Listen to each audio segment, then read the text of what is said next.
The night air in Willow Creek carried the faint smell of pine and freshly fallen rain. But for Ethan Cole, the scent of gasoline and leather was what truly defined happiness. For years, he had dreamed of owning the car that now sat gleaming beneath the street lamp. A metallic midnight blue Mustang GT500. It wasn't just a car.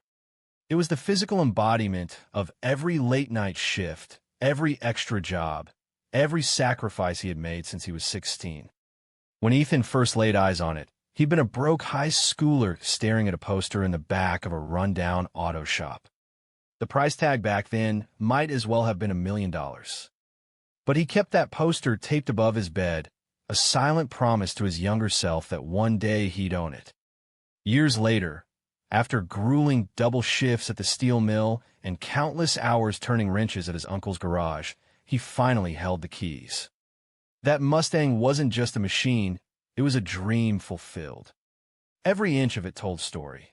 The custom leather seats with the subtle blue stitching, the roar of the V8 engine that sent vibrations up his spine, the shine of the rims he polished every weekend as if they were made of diamonds.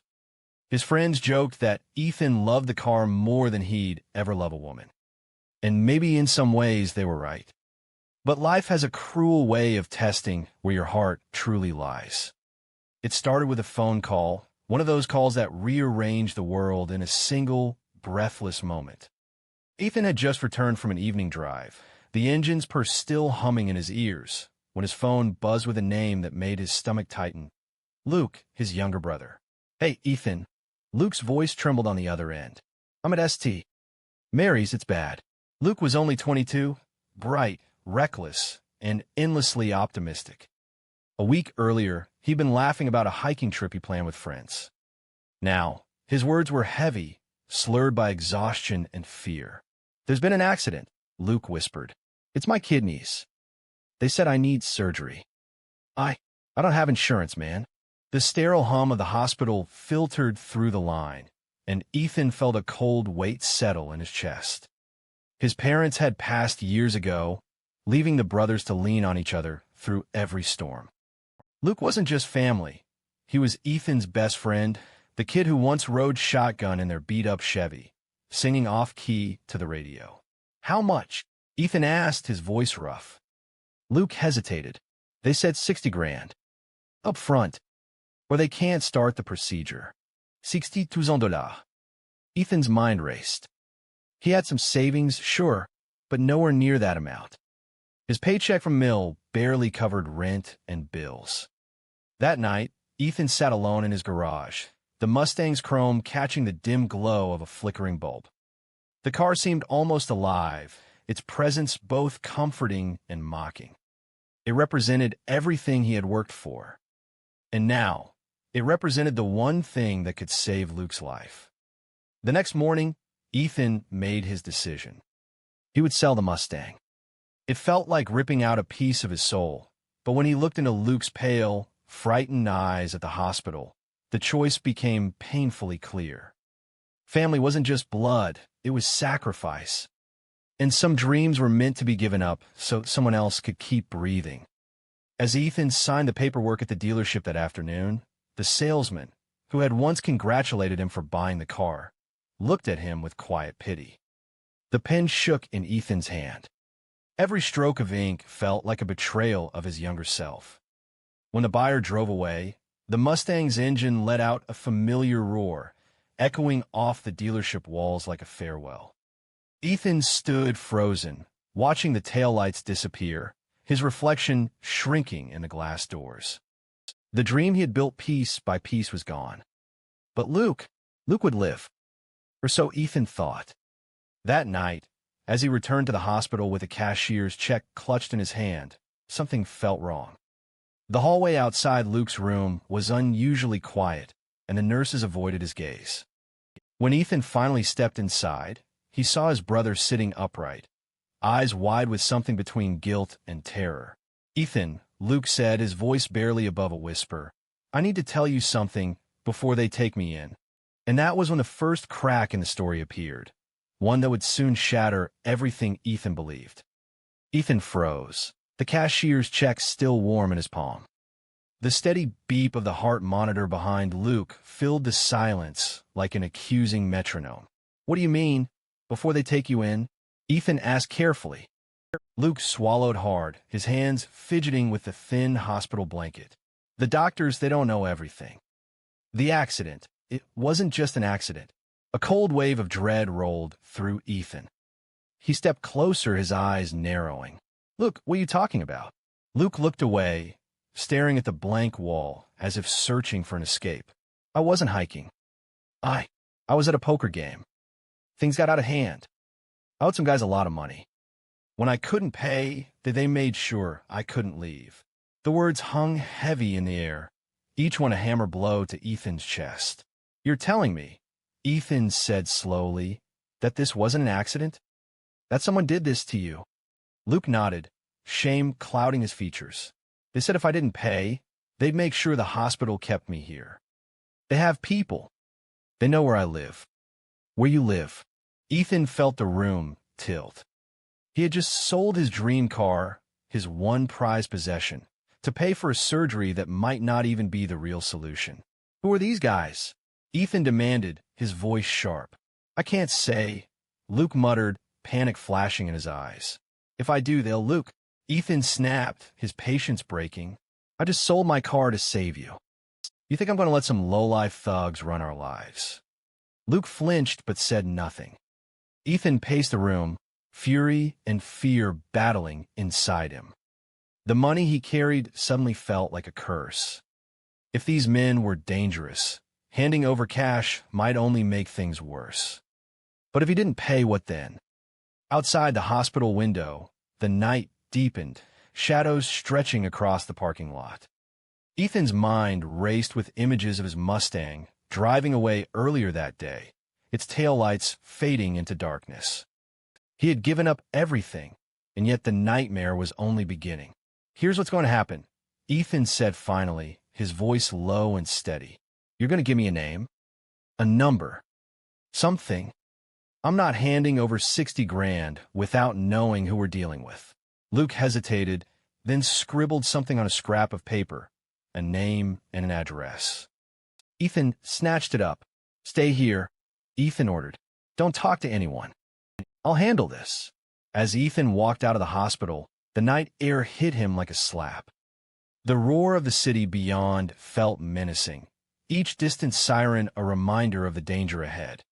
He had no car now, just his battered old pickup truck, the same one he'd driven before the Mustang. But the loss of speed and shine didn't matter anymore. All that mattered was protecting his brother. What Ethan didn't know was that the path he had just stepped on would lead him to a confrontation far more dangerous than he imagined. One that would test not just his love for Luke, but the very limits of his own morality. The drive across town felt endless. Ethan's old pickup rattled and groaned with every pothole, a sharp contrast to the smooth, predatory glide of the Mustang he had once driven with pride.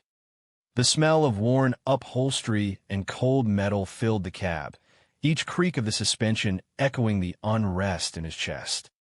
In the seat beside him lay the folded scrap of paper Luke had given him, an address scrawled in hurried, trembling handwriting and a single name, Marcus Kane. Ethan tightened his grip on the steering wheel. The name felt heavy like an omen. Marcus Kane wasn't someone Ethan knew personally, but he'd heard it whispered around town, always with the kind of caution reserved for storms and wildfires. Kane was rumored to run an underground gambling ring that operated in the shadows of Willow Creek.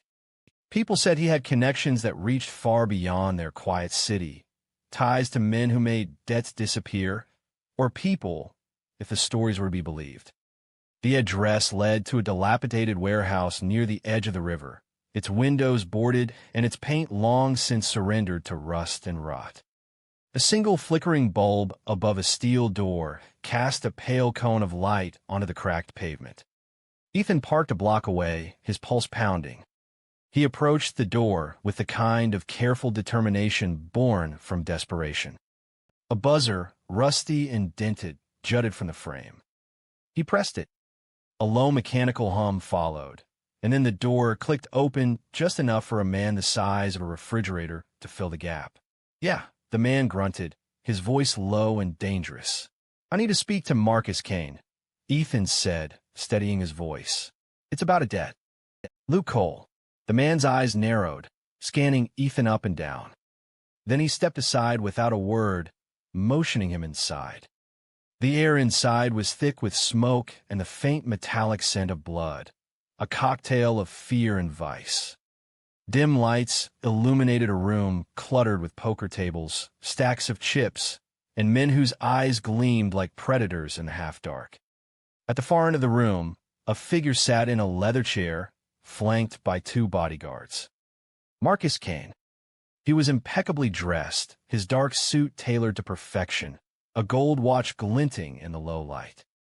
His smile was slow, deliberate, and devoid of warmth. Mr. Cole, Kane said, his voice smooth as silk and sharp as a razor. I was wondering when someone would come on Luke's behalf. Seat. Ethan remained standing. I'm here to settle the debt. 60,000. I have the money. Kane raised an eyebrow, amused. Straight to business. I like that. But I'm afraid Luke's debt isn't quite that simple. He owes me 60 for the game, yes. But there are penalties, interest, pain, and suffering. Ethan's stomach tightened. How much? Kane leaned forward, the smile widening. 80. Cash. Tonight. Ethan felt his blood run cold. He had 60, every penny from selling the Mustang, but 80 was impossible. That's not what he told me, Ethan said, his voice low. Kane shrugged. Luke is young. Naive. He probably thought you'd swoop in like a hero and save him. Heroes, unfortunately, pay a premium. Ethan's mind raced. He could try to bargain, but Kane's eyes told him there would be no compromise. He could leave and come back with the police, but men like Kane didn't leave paper trails. And Luke would pay the price. I can get you the money, Ethan said finally, the words tasting like ash. But I need time. Kane studied him for a long moment, then nodded once. 3 days. No more. If I don't have my 80 by midnight on the third day, I will collect in other ways. And Mr. Cole, Kane's voice dropped to a whisper, deadly and intimate. If you go to the police, your brother will wish he stayed in that hospital bed. The room seemed to shrink around Ethan. He turned and walked out, his footsteps echoing like gunshots in the hollow space. Outside, the night air burned his lungs. $80,000. 3 days. It was impossible. The Mustang money was gone, and even if he sold everything he owned, he'd barely scrape half. As he climbed into his truck, Ethan's phone buzzed. It was Luke. Ethan? Where are you? Luke's voice was frantic. I'm handling it, Ethan said, gripping the wheel. Don't, Luke shouted. You don't understand. Marcus Kane isn't just... The line went dead. Ethan stared at the dark screen, the hum of the truck's engine the only sound. Whatever Luke was trying to say, it was too late. The game had already begun, and Ethan was in deeper than he ever imagined. He drove through the sleeping city, every streetlight casting long, accusing shadows across his windshield. He had given up his dream car to save his brother, and now he was trapped in a nightmare that demanded even more. But as the hours passed and the weight of Kane's threats settled over him, another thought began to gnaw at Ethan's mind, a suspicion that would soon twist the knife even deeper. What if Luke wasn't telling him everything? Ethan spent the next 2 days in a haze of desperation. He worked every contact he had, calling old friends, selling tools from the garage, even pawning the watch their father had left him. By the end of the second night, he had scraped together an additional $15,000. It wasn't enough. Sleep was a luxury he couldn't afford. Every creak of the floorboards in his tiny apartment felt like a countdown. By the morning of the third day, Ethan's eyes were bloodshot, his body running on nothing but coffee and raw determination. But something else gnawed at him, Luke's unfinished sentence. Marcus Kane isn't just what? A criminal? A liar? A ghost? Driven by a need for answers, Ethan returned to the hospital. Luke was awake, scrolling nervously through his phone. "We need to talk," Ethan said, closing the door behind him. Luke looked up, guilt flashing across his face. "Ethan, you shouldn't have gone to him. You should have told me the truth," Ethan snapped. "Emeth Geen. I have 3 days to give him 80 grand. 80, Luke. Not 60. And now I'm broke because I sold the only thing I know." Luke's voice cracked, his eyes filling with tears. "I know, okay? I screwed up." Ethan's anger faltered. He had never seen his brother cry like this. "It wasn't just poker," Luke whispered. "It was a setup. They bait guys like me, kids who think they can win big. Kane knew who you were, Ethan. He knew about the Mustang. He wanted you." The words hit Ethan like a sledgehammer. "What do you mean, he wanted me?" "He's been watching you," Luke said, his voice trembling. "The car. Your job. Everything. He knew you'd do anything for me. Selling the Mustang, he planned it. He wanted the money. You were the real target." Ethan staggered back, the sterile hospital walls tilting around him. Kane hadn't just been after Luke's death. He had orchestrated the entire thing. The accident, the hospital bills, the inflated interest. All of it was a trap designed to bleed Ethan dry.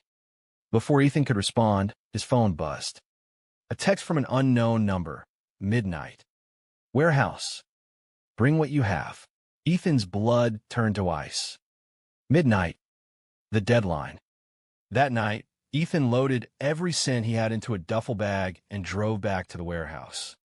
The city was eerily quiet, the streets slick with rain.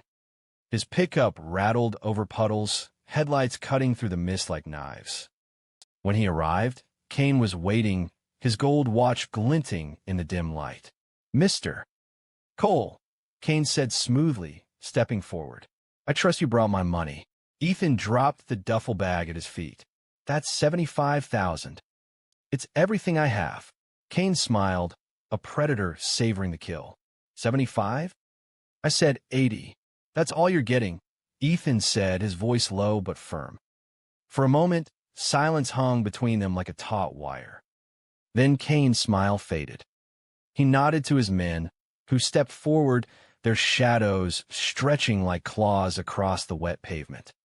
But before they could move, the wail of sirens shattered the night.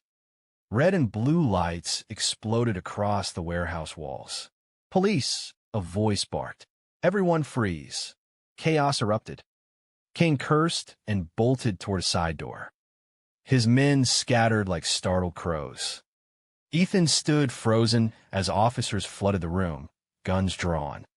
In the confusion, a familiar figure stepped forward, a plainclothes detective with sharp eyes and a badge clipped to his belt. "Ethan Cole," the detective asked. "You called in the tip, right?" Ethan blinked, stunned. "What?" The detective gave a small smile. "Your brother. Luke. He came clean this afternoon. Told us everything." Before Ethan could process the words, officers tackled Kane to the ground, his gold watch scraping against the concrete. Luke had gone to the police. Hours later, the warehouse was silent again, stripped of smoke and menace. Kane was in custody, his operation exposed. The police assured Ethan that the money would be returned once the investigation was complete, though it might take time. Outside, the dawn crept across the horizon, painting the river in soft hues of pink and gold. Ethan stood with Luke beside the pickup, both of them exhausted, their clothes damp from the lingering rain. "I'm sorry," Luke said quietly. His voice was hoarse but steady. "I should have told you everything from the start. I was scared. I thought if I just handled it myself, you wouldn't get hurt." Ethan looked at his younger brother, the kid who once chased fireflies in their backyard, who had always looked to him for guidance. Despite the anger still simmering in his chest, all Ethan felt now was relief. "You did the right thing," Ethan said softly. "Going to the cops, that took guts." Luke gave a small, tired smile. "Yeah, but you gave up everything for me. Your car, your savings. I don't deserve that." Ethan shook his head. "Family isn't about what we deserve. It's about what we do for each other. The car was a dream, Luke. But you're my reality. The words hung in the cool morning air, simple and unshakable. Over the following weeks, life slowly returned to something resembling normal. The Mustang was gone, and though the dealership offered to help track it down, Ethan chose not to pursue it. Some dreams, he realized, were meant to be let go. Instead, he focused on repairing the things that truly mattered: his bond with Luke, his own sense of purpose. The money, when it finally came back, went not into another car, but into a small savings account they started together. A foundation for a future built not on possessions, but on trust. One evening, months later, Ethan stood outside the hospital where it had all begun. The autumn air was crisp, carrying the scent of pine and possibility. Luke joined him, healthier now, his face brighter than Ethan had seen in years. "You ever miss it?" Luke asked, shoving his hands into his jacket pockets. The car. Ethan thought about the Mustang, the roar of the engine, the way the world blurred past its windows. He smiled faintly. "Sometimes," he admitted, "but you know what I don't miss?" Luke glanced at him. "What?" "The weight. The idea that a car could define me. Turns out, I'd rather be the guy who showed up for his brother than the guy with the fastest ride in town." Luke grinned, his eyes shining with gratitude. "You always were that guy, Ethan. The car just helped you see it." As they walked back to the truck, the setting sun bathed the world in gold. Ethan felt a quiet peace settle over him. The Mustang had been a dream worth chasing, but saving Luke had been the dream worth keeping. Moral of the story: some dreams are worth sacrificing for the people we love. Material possessions, no matter how cherished, can never outweigh the bonds of family. True strength isn't in what we own. It's in what we're willing to give up to protect the ones who matter most. And sometimes the greatest victories come not from holding on, but from letting go.